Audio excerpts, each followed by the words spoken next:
Why does it always have to be so dark? Really?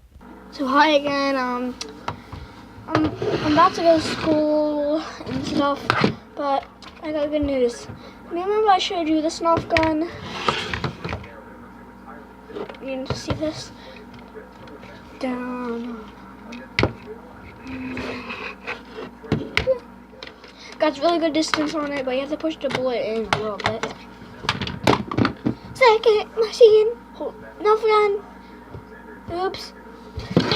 So this one is, it shoots pretty hard, and it kind of haunts. It's called Doomlands, and it shoots pretty far, I guess, but it's really hard to reload. It only has 4 bullets, so.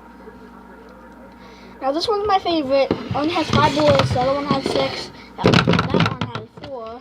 But this nerf gun right here has like the best distance and the most hardest, so I'll show you that. I'm about to go to school, so look. So you should see some. Ow! I'm saying ow. I'm saying ow when it lands right there.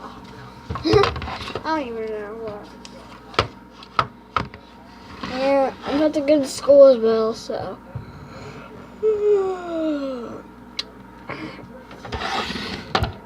Bye, guys. Oh.